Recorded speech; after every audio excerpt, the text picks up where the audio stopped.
आज एक सेवादार मिला और उस सेवादार ने बात रखी कि जी सेवादार कह लीजिए, सत्संगी कह लीजिए या जिम्मेवार कह लीजिए, सिरसा ब्लॉक का शहर में कोई जिम्मेवार था, नाम तो बताना उचित नहीं रहेगा। और उसने बताया, बोला जी हिमाचल डेरे में बड़ा मज़ा आया, कुछ इस तरह की बात उसने बोली। तो सवाल हमारा यही था कि जी किस चीज़ में मज़ा आया? सड़क पे नाच के मज़ा आया? पहाड़ों में गए थे तो मौसम ठंडा था, उसमें मज़ा आया? ठंडा मौसम था या जगह नहीं थी, आसपास की प्रकृति थी, उसे देखकर मज़ा आया? बहनों के साथ नाच के, क्योंकि वहाँ भाई बहन इकट्ठे नाचते हुए वीडियोज़ आए थे, तो उनके साथ नाच के मज़ा आया? या बहनों को नाचते हुए देख के मज़ा आया? या फिर उनकी वीडियो बना के मज़ा आया? किस चीज़ में मज़ा आया? हमने कहा पिताजी तो वहाँ थे नहीं, ना तो कोई वचन हुए पिताजी के, ना ही पिताजी ने खुशियाँ बरसाई जो पिताजी आशीर्वाद देते हैं, कोई बात कहते हैं, कोई भजन सुनाते हैं, ऐसा कुछ तो था नहीं। फिर ऐसा क्या था वहाँ पे जिसमें मज़ा आया? कितना खर्चा हुआ? बोला जी 2000, 1500, 2000 रुपये खर्च हो गया हमारा आने जाने में। कितना दिन ख़राब हुआ? बोला एक दिहाड़ी पूरी ख़राब हो गई, तो एक के भी 2 हो गई। हमने उससे बोला भी ऐसा है भी, एक बार नाम की चीज़ होती है जहाँ पे लोग शराब पीते हैं, शराब पी के नाचते हैं, वहाँ पे नाच गाना चलता है, सब कुछ चलता है। जो सब कुछ जिसको तुम कह रहे हो कि मज़ा लेके आए, मज़ा आया, ये सब कुछ वहाँ भी होता है। बस फ़र्क सिर्फ इतना है कि वहाँ पे जो लोग जाते हैं उन्होंने अपने ऊपर भक्ति का पहनावा नहीं पहना होता। जो ये बात अभी सत्संग में हजूर पिताजी फरमा रहे थे कि भक्ति का पहनावा नहीं पहना, उनमें और आप में कोई फ़र्क नहीं है। वो भी यही काम कर रहे हैं, वहाँ भी बार होता है, वहाँ भी बार महिलाएं नाचती हैं, वहाँ भी गाने चलते हैं, वहाँ भी सब कुछ चलता है, बस वहाँ शराब साथ में चलती है। शराब को छोड़ दो, यानी कम से कम वो लोग भक्ति का चोला पहन के नहीं नाचते हैं। आप ये सारे काम कर रहे हैं भक्ति का चोला पहन के। और इसमें पिताजी क्या बोल रहे हैं कि भक्ति का चोला पहन के अगर आप बुरे कर्मों में चल रहे हैं तो औरों से 1000 गुना ज़्यादा फल है आपको, बुरा मतलब 1000 गुना ज़्यादा सजा है। और पिताजी बोलते हैं ऐसे लोगों से वो भले जो सत्संग में आते नहीं, सत्संग सुनते नहीं, क्योंकि वो भक्ति का दिखावा करके ऐसे बुरे काम नहीं करते। अगर वो बुरे काम कर रहे हैं तो बुरी जगहों पे जा रहे हैं, लेकिन भक्ति का लिबास ओढ़ के नहीं करते हैं। तो खैर जो लोग ये इस तरह नाम चर्चा, क्योंकि अभी आप जब नाम चर्चा में हजूर पिताजी का वचन है, हुक्म है, नाचना ही नहीं है। नाम चर्चा में किसी तरह का लंगर नहीं चलाना, नाम चर्चा में कोई सिंपल प्रसाद से ज़्यादा दूसरा प्रसाद नहीं चलाना। नाम चर्चा इलाके की होती है या फिर ब्लॉक की होती है, और कोई नाम चर्चा नहीं होती। जब हर चीज़ तो पिताजी के वचनों के खिलाफ है तो फिर मज़ा किस चीज़ में आ रहा है? वचन तोड़ने में मज़ा आ रहा है, तो वचन तो वो भी तोड़ रहे हैं जो बाहर में बैठे हैं। तो ये चीज़ें आपको पता हो कि एक्चुअल में जो हो रहा है ये सब वचनों के खिलाफ ही हो रहा है। ये सब कुछ नहीं है, ये सब भक्ति के दिखावे में बुराई कमाई जा रही है और कुछ नहीं है। कुछ चीज़ें आपको और बताते हैं।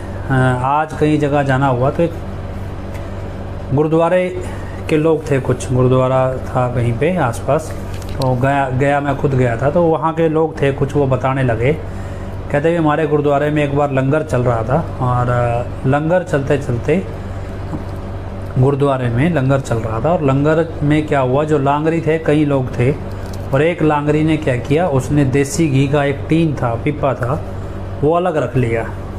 और जो लांगरी लंगर बना रहे थे उनको बोला ये हमारे लिए है, और जो खाना लंगर का बनता उसके बाद वो अपना खाना वो देसी घी में बनाते, जैसे भी बनाते, देसी घी का टीन अपने लिए, अपने परिवार के लिए उसने अलग रख लिया। बाकी जो लांगरी थे, तो 2-3 लांगरी मेन थे, तो उसमें से एक लांगरी मना कर गया, बोला नहीं मैं ये नहीं खा सकता, ये संगत के दान का घी है, ये मेरे लिए नहीं है, ये जितनी संगत आ रही है गुरुद्वारे में उनके लिए है। तो एक ने नहीं लिया, मान लो 2 लांगरी थी, तो एक ने नहीं लिया, एक अपने खाया गया और अपने परिवार को खिलाया गया। और आज मतलब उसने बताया भी आज के दिन जो वो लांगरी है उसका बहुत बुरा हाल है, उसको बहुत सारी बीमारियां, उसका परिवार दुखी है, सब दुखी हैं। और जो दूसरा व्यक्ति है जो सेवा करता था वो बहुत ज़्यादा खुशहाल है, जो दूसरा लांगरी था वो बहुत ज़्यादा खुशहाल है। तो ये तो एक आम तीर्थ स्थान कह लो या कैसे कह लो गुरुद्वारा है जहाँ पे लोग जाते हैं, और इतना नहीं था कि उसका कोई ऐसा ऐतिहासिक महत्व था उस गुरुद्वारे का, सिंपल छोटा गुरुद्वारा था। और जब इधर डेरा की अगर हम बात करें तो यहाँ तो हजूर पिताजी ने वचन कर दिए भी लोहे के चने, वहाँ तो लोहे के चने के वचन नहीं थे और वहाँ भी ऐसा हाल हुआ। तो यहाँ लोहे के चने हैं, वहाँ क्या हाल होगा। एक पैटर्न पता चला हमें, कुछ पैटर्न क्या था कि 25 अगस्त 2017 के बाद अचानक से सब कुछ बंद हुआ, कर्फ्यू लग गया, सब कुछ हो गया। उसके बाद गया डेरे की तरफ से बहुत सारा पैसा बैग भर भर के अलग अलग लोगों के घर पहुंचाया गया। ये पैसा करीब ऑन एन एवरेज 4 से 5 करोड़ रुपया एक आदमी को दिया गया था, और ऐसे पैसा पहुंचाया भी गया। मेरे सामने की बात है, उस टाइम क्या था, 45 मेंबर जिनको पैसा कम मिला, या यूँ कहें भी जो थोड़े ज़्यादा चालाक थे, वो क्या कर रहे थे, वो उन लोगों को पकड़वा रहे थे जिनके घर में पैसा आया। ऐसे कुछ लोगों को थोड़े, जो जैसे एक बताता हूँ, एक प्रबंधक था, प्रबंधक है अभी भी डेरे में, उसके परिवार के घर पे पैसा आया, कुछ बहुत सारा पैसा आया, लगभग 4-5 करोड़ रुपया अनुमान है। 3-4 बड़े बड़े सूटकेस थे, बड़े बड़े भर के आए। तो दूसरा जो 45 मेंबर था वो उसके घर पहुंच गया और उसके सामने ड्रामा करने लगा, अभी मेरे घर पे एडम ब्लॉक वालों ने पैसा भिजवा दिया। हालांकि उसके घर भी भिजवाया था, लेकिन वो चालाक था। तो बातों बातों में उस प्रबंधक के परिवार वालों ने बोल दिया, हाँ जी हमारे घर भी भिजवाया है। और 4 घंटे बाद पुलिस प्रबंधक के परिवार वालों को उठा के ले गई, और उसके बाद अगले उसी थोड़े टाइम के बाद, मतलब 4-5 घंटे के बाद, बढ़िया सी गाड़ी में बिठा के वापस छोड़ गई। हमारे समझ आ गया अब ये पैसा कहाँ घुमा, ये क्यों अरेस्ट हुआ और क्यों छूट गया। ऐसे कई लोगों के साथ हुआ, सिर्फ एक के साथ नहीं हुआ। कई ऐसे डेरे के मेन लोग जिनको यूजुअली पैसा वो नहीं कमा पाते थे ऐसे, लेकिन उस टाइम जो पैसा आया उनके घरों में दिया गया।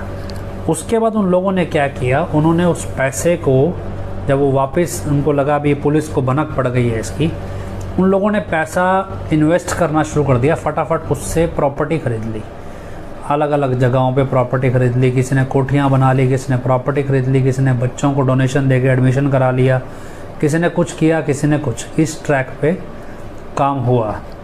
और क्यों हम आज भी कहीं बैठे थे तो वहाँ पता चला भी ये फलाना सेवादार था जी, इसके जो बुज़ुर्ग थे, मतलब उसके जो पिता थे, बड़े बुज़ुर्ग थे, एक सेवादार की बात चली, कहते उसके दादा जो थे, मतलब उसके दादा थे, उन्होंने परम पिता के टाइम पे एक ही ख़ास तौर पे कोई स्पेशल सेवा थी, वो सेवा की और सारी उम्र वही सेवा की, तो उस नाम से वो जाने गई।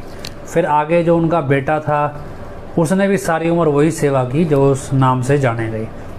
उसका जो बेटा मौके पे भी है आगे, वो भी वही सेवा कर रहा था। लेकिन 25 अगस्त 2017 के बाद इनके घर पे पैसा आया, और पैसा आने के बाद इनको पुलिस ने पकड़ लिया एक जगहों पे। कितने रुपए के साथ? 1 या 2 करोड़ रुपए के साथ पकड़ लिया पंजाब में कहीं। और उसके बाद उन्होंने क्या किया, बचे हुए पैसों से फटाफट इन्वेस्टमेंट करके बढ़िया आलीशान कोठियाँ बंगले बना लिए और गाड़ियाँ खरीद ली, सब कुछ हो गया।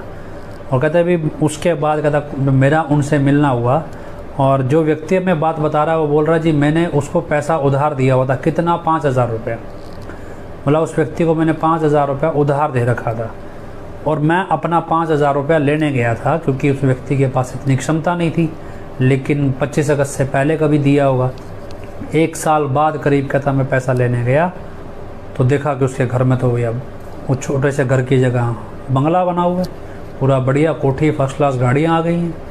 बोले 1 साल 2 साल में कहाँ से आया है सब कुछ अचानक से? अभी तो कुछ था ही नहीं।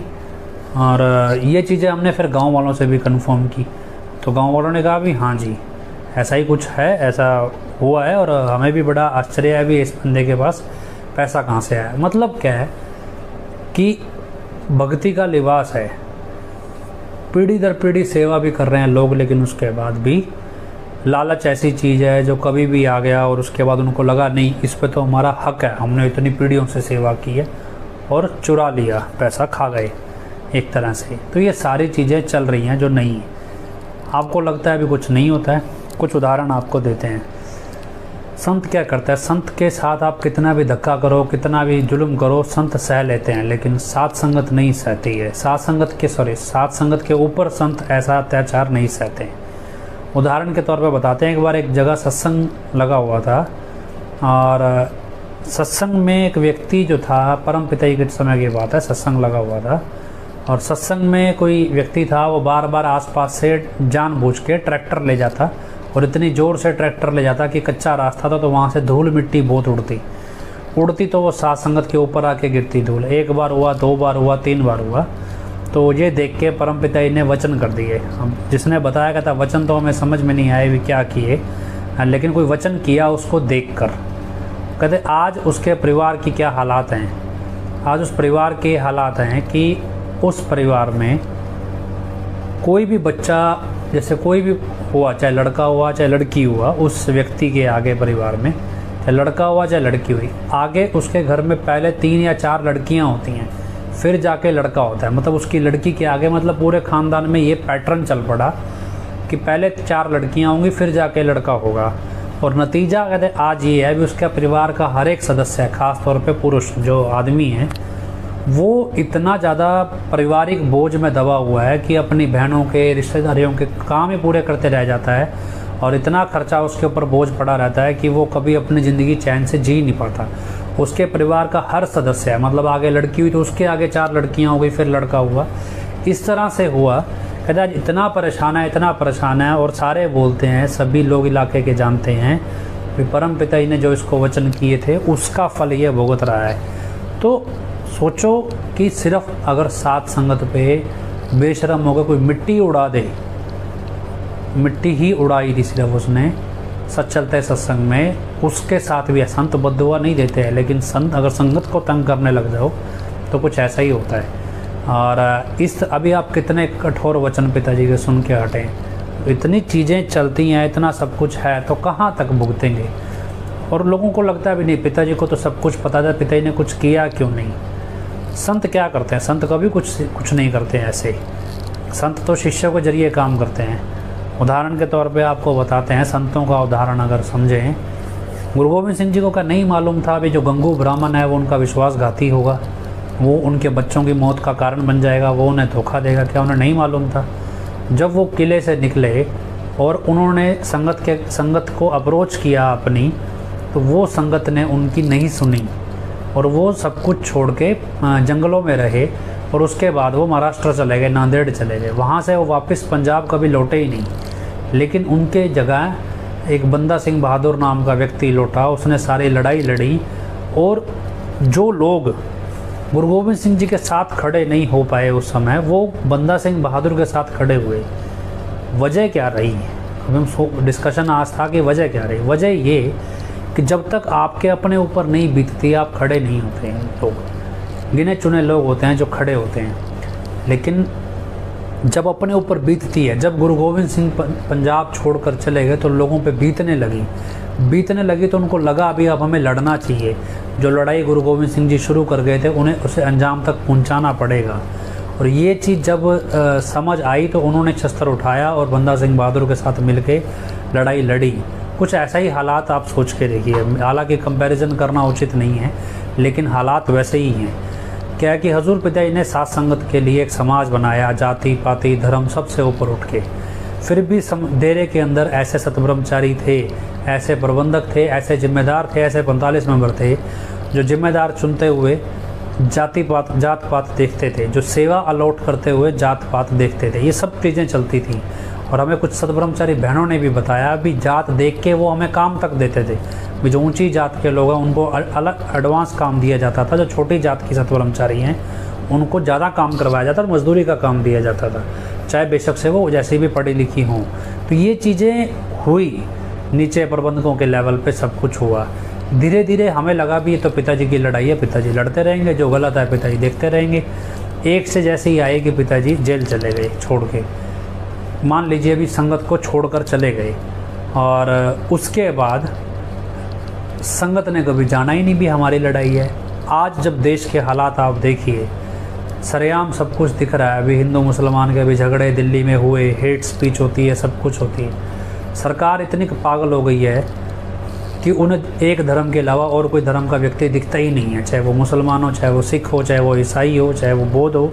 उन्हें सिर्फ लगता है भी हिंदू ही सर्वश्रेष्ठ है। और हालांकि जिन्हें वो हिंदू कह रहे हैं वो हिंदू भी नहीं है। वो हिंदू कहने को वो जो हिंदू धर्म के वाकई में शिक्षा को मानता हो, सिर्फ लेबल लगा लेने से कोई हिंदू नहीं हो जाता, क्योंकि धर्म तो कोई नफरत करना सिखाता ही नहीं है। पर क्या है कि सरकार, अब वो सरकार उस लेवल पे ले आए, जब इस लेवल पे चीज़ें आ गई और मैनेजमेंट उनकी सहयोगी है, सबसे बड़ी बात। किसी तरह का जात पात विवाद, मतलब एक जैसे कह लो मतभेद कह लो या भेदभाव कह लो भी, ये सब चीज़ें जनरेट करने में और इसको प्रोपेगेट करने के अंदर एडम ब्लॉक बाकायदा साथ देता है सरकार का। जब इस लेवल पे चीज़ें होती हैं, चल रही हैं, आज ये आपके ऊपर बीत रही हैं, आज डेरे में बैठे सत ब्रह्मचारियों पे अब बीतने लगी हैं। क्यों? अब जो शाही परिवार के सहयोगी थे उनको लात मारना शुरू कर दिया गया। जो शाही परिवार से नज़दीक से या दूर से संबंध रखते थे उनके साथ दूरी बना ली गई, उनसे अब भेदभाव होने लगा। अब उनको सुविधाएं थी वो छीन ली गई। धीरे धीरे क्या है कि अब ये आपको लग रहा है कि नहीं, अब ये शिकंजा कस रहा है, लेकिन कब तक? जब तक आप सहन कर पा रहे हैं। अब आप जंग में खड़े हो, आप विरोध में खड़े हो, तो आप क्या सोच रहे हैं भी कोई आएगा और आपके लिए खड़ा होगा? नहीं। तो कब आप खुद खड़े नहीं होते, आपने खुद जुल्म सहना सीखा तो सही है, कोई आपके लिए खड़ा नहीं होता। अपनी लड़ाई हर किसी व्यक्ति को खुद लड़नी पड़ती है। जो लड़ाई हजूर पिताजी ने शुरू की वो किसके खिलाफ थी? वो जात पात धर्म भेदभाव के खिलाफ थी। लेकिन उसी लड़ाई में जब ये पता चलने लगा भी लड़कियों को ले जाके आप कुंवारी लड़कियों को तैयार करते हो भी सत्संगियों पे आरोप लगाओ क्योंकि उनसे पैसे ऐंठने हैं, आप तैयारी करते हो भी सत्संगियों की शादियां रुकवाओ, लड़कियों को बोलो रिश्ता करो और ऐन मौके पर रिश्ता तोड़ दो, फिर उनसे पैसा ऐंठो। जब ये सब चीज़ें जो जिससे पिताजी ने बाहर निकाला उसी सब में दोबारा उलझाया जा रहा है, तो आपको कब तक नहीं लगेगा ये लड़ाई आपकी अपनी है? नहीं लगे फ़र्क नहीं पड़ता, लेकिन इतिहास उन्हीं को याद रखता है जो जिम्मेदारी से काम करते हैं, मजबूरी में नहीं।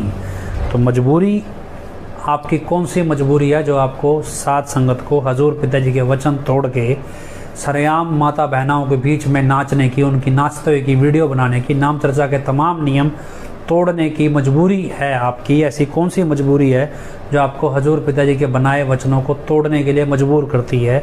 और ऐसी मजबूरी जो अगर आपको सतगुरु के खिलाफ चलने के लिए, उनके वचन तोड़ने के लिए मजबूर कर रही है, तो फिर ये मजबूरी, और जो लोग सत्संग में नहीं आते और बुरे काम करते हैं, जो सत्संगी नहीं हैं, वो उनकी मजबूरी या उनके हालात दोनों एक जैसे ही हैं। लेकिन भक्ति का लिबास पहन के आप हम सब जो सात्संगत ये सब ड्रामा नौटंकी सब कर रही है, तो ये लिबास पहन के जब आप करेंगे तो आप औरों से 1000 गुना ज़्यादा बड़े पापी बन जाते हैं। ये हजूर पिताजी ने अभी वचनों में बताया। तो खैर यही चीज़ हम आपको बता रहे हैं। आखिरी 10 मिनट हमारे रहते हैं, लगभग कोई सवाल इतना नहीं आया है। आखिरी 10 मिनट हमारे रहते हैं कि हम सुमन करते हैं समाज की भलाई के लिए। हजूर पिताजी के चरणों में प्रार्थना है कि वो हजूर पिताजी सात संगत के बीच लौट आएँ, सात संगत की गलतियाँ माफ़ करें। तो सबसे पहले आपने अरदास बोलनी है, धन धन सतगुरु तेरा ही आसरा, हे मालिक तुझे इलाज है अब बहुत हो गया, तू दया में रहमत कर, तेरे प्यार मोहब्बत की राह में चलते हुए हमें कोई दुख तकलीफ़ ना आए, तो ऐसी रहमत बख्श, मैं सबको सुमति दे, किस तरह से देनी है यह तो सब जानता है, जिसको जैसे देनी है वैसे दे, वो तेरी मर्जी, धन धन सतगुरु तेरा ही आसरा। आप सबने 10 मिनट के लिए सुमन करना है जी, धन धन सतगुरु तेरा ही आसरा।